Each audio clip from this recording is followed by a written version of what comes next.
Hi, I'm J.P. Reilly, editor for secondscount.org and member of the Board of Trustees for SCAI, and I'm here with Dr. Ted Bass. Thank you, JP. I'm Ted Bass. I'm the president-elect of SCAI, and we're here to talk about the competency document.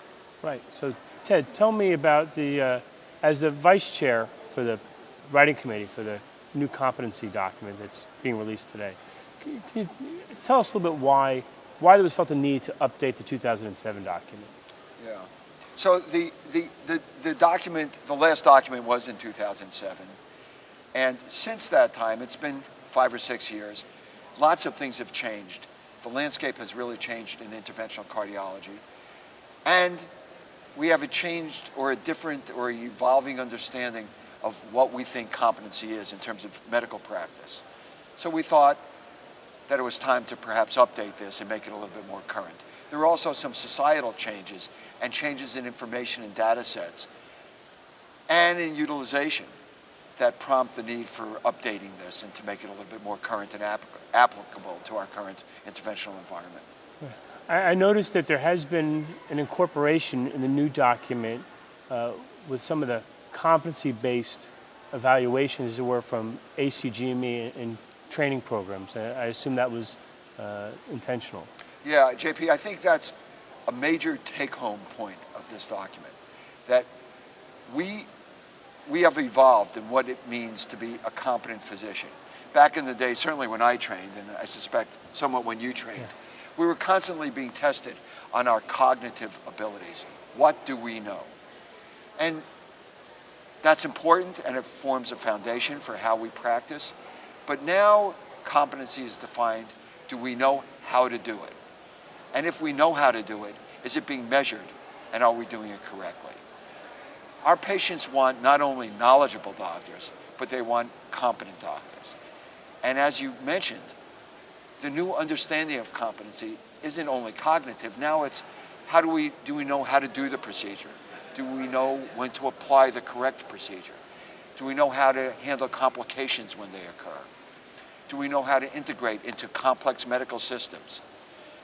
Are we part of review processes, quality assurance processes? Do we act professionally, and do we interrelate well with our patients and our peers? So it's a broader calling, isn't it? It is. So this is a major message, and hopefully this will provide a tool for our practice and our specialty to move forward with in the next several years. And that's a great point. It's very broad and kind of taking us beyond our myopic focus on just the procedure. Did I get the stent implanted, the atherectomy performed? You know, did you take complete care of the patient? And did you involve the whole team in taking care of that? So I think that's a great improvement. Aside from the coronary volumes, did it also address a lot of non-coronary factors in our practice now? More hemodynamics, sicker patients. Is that also being involved in the competency guidelines? Yeah, we think it is, and in the competencies, those things are listed, and I think it reflects the changing population that we're dealing with. Not only has our appreciation for what is a competent physician and the expectations for our performance and our competency have that increased and broadened over recent years, but the landscape has changed. There are less procedures being done. There's been a 30% fall off in coronary interventions since 2006, if you look at year-to-date data, or most recent data, 2012 data. So how do we address that? There's been an appreciation that our patients are somewhat more complicated. We're dealing with sicker patients, more patients with acute coronary syndromes, with other comorbidities. How do we address that? There's been an appreciation that there's more to competency than just doing the procedure. Even our certification process is now maintenance of certification. How do we integrate that into our competency? So there are a lot of moving parts to this. Also, more and more interventionalists are performing non-coronary based interventions. Where does that play in a role? How does that interrelate with competency in terms of coronary interventions? So we've tried to address that and provide some framework for that discussion. Right. You mentioned earlier that a lot of the data sets that we have available now weren't available in 2007. NCDR is the first one that comes to mind, but there are many others. CMS core measures, and so I think that having that information available has helped shine a light on what's important to creating competent physicians? Absolutely. And like with most data sets, it presents us with some signals and some directions to go. But there are also huge holes. I mean, there's been huge debates in terms of appropriateness of care and who do we select and what endpoints should we be measured. And we don't answer all those questions in this statement, but we provide a framework where physicians in the interventional community can begin to deal with these and measure how we're doing on an individual and an institutional basis in terms of meeting our patients' needs. That's great. As you were saying, I think that initially, when the light shines on you, you should kind of say, wait, that can't be me.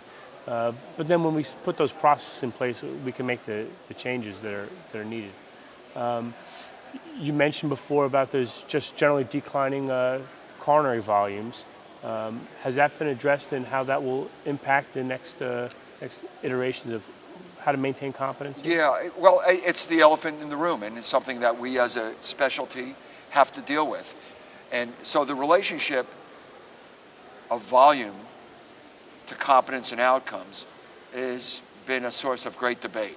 Now, I'll preface it by saying, if you look at the composite of the writing group, it is a mixture of lower, intermediate, and higher volume operators.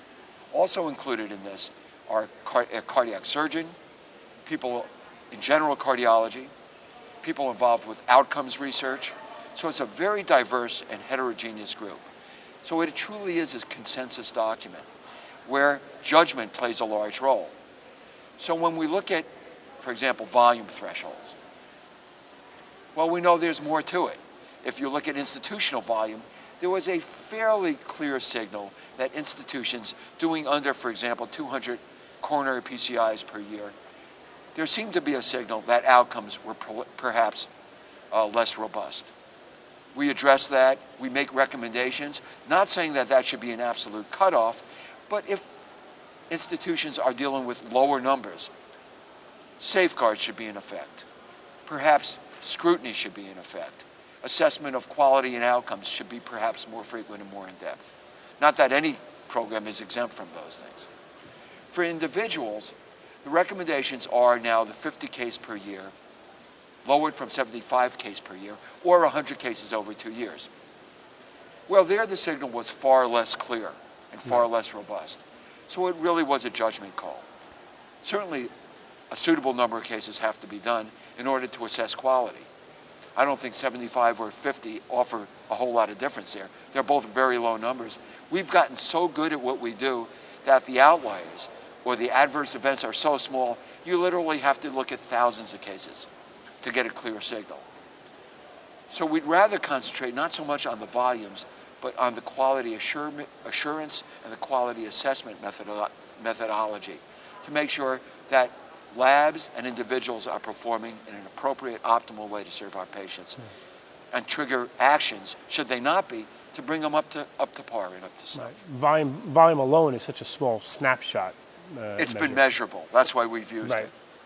And there was not a lot of science behind the original number, and this was a consensus number. And now the current data sets can dive deeper than just a raw number of how many cases you've done. We probably have a better assessment of quality than just that raw number.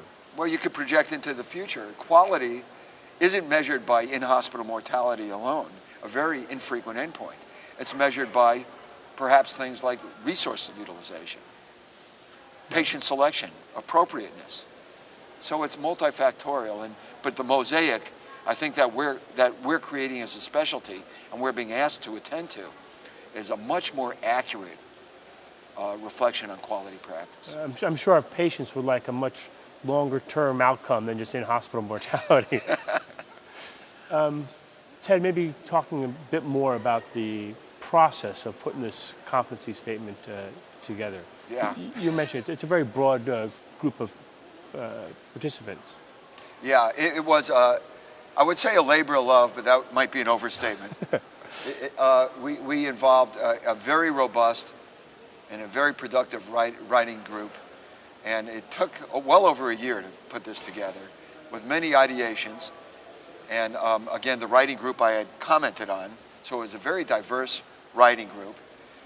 We answered and I know this firsthand, over 300 to 400 queries after the original draft went out. It was reviewed by the American College of Cardiology, by the Society of Cardiac Angiography Interventions, and by the American Heart Association reviewers. It then was reviewed by the boards of the respective societies, and this is what we ended up with. And I know it's not perfect, but I think it's a pretty good start, and I think it launches us on the right road. I know it's not perfect, but it was a consensus statement. I know that because everyone had a little discomfort when we were done. A little unhappy at the Right. end. Right. Ted, let's talk a little bit about your allusion to the declining coronary volumes in our practice. How is that being handled in the competency statement? Well, the volume question has been certainly debated greatly in our community and nationally. So there have been decreasing volumes in percutaneous coronary interventions. We're increasing the task force. So it's logical that people are performing less PCIs. And there are data from multiple data sets to support this. So the question connecting it to competency is, what is the relationship between volume and competency? And it's an important question. When you look at it at an institutional level, there is a signal that a relationship does exist, at least with some measured outcomes, fairly hard measured outcomes. And that institutions doing under 200 PCIs per year perhaps are a little bit more challenged. Not all of them, but some of them, to reach these desired outcomes. That actually makes sense, JP, because it's not only the operator's volume, but it's the system volume, the cath labs, how they manage things, how they manage crises, how they manage complications. So this document addresses that. It points out this signal and where it might exist, not to suggest that these labs should go away, but that they should be held accountable as all labs, and they should scrutinize themselves and ask questions in terms of quality assurance and quality assessment, and have systems and processes into effect to make changes as needed. So they should constantly ask these questions about themselves. The individual volume relationship is also debated, and the signal there is very mixed.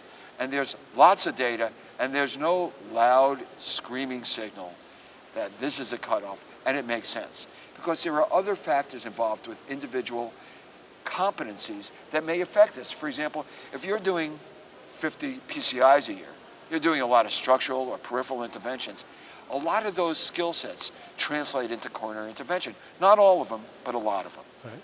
So we're really tasked with setting an individual volume number, which has now changed from 75 per year to 50 a year, or 100 over 2 years, realizing that that's not the end-all and be-all, that it's the other parts of competency that have to be integrated into this. So how did we come up with 50?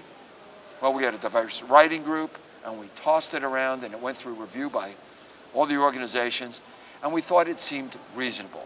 Our judgment dictated that it seemed to be a reasonable number to set on. Is it engraved in stone? Well, I'll leave the practicing public to give us feedback on that, and I'm sure we'll hear it. I'm sure they will. And as we said, that was just a measure that we had been able to capture, a data point we had been able to capture, and with more robust data sets, we'll probably find other signals that are equally good or better markers of quality. And the signals are quieter now.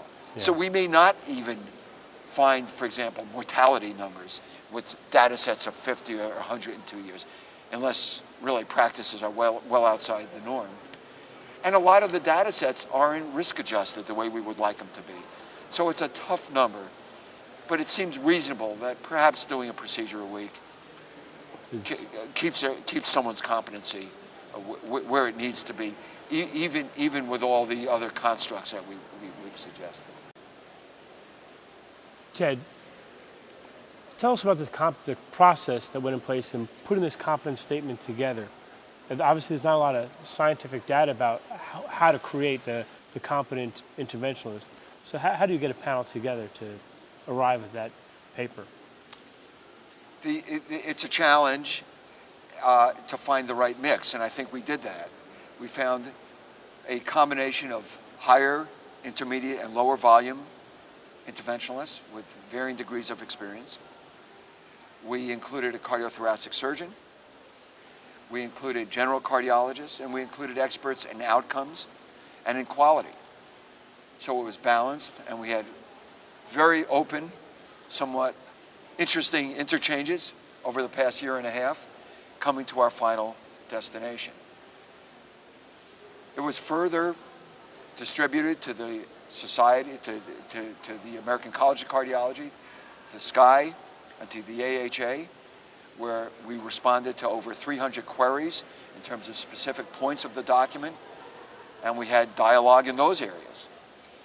And then finally it was approved by the respective SCAI, ACC, and AHA boards, so it was really adequately vetted. So I think it serves as a good springboard and a model to move things forward in the future.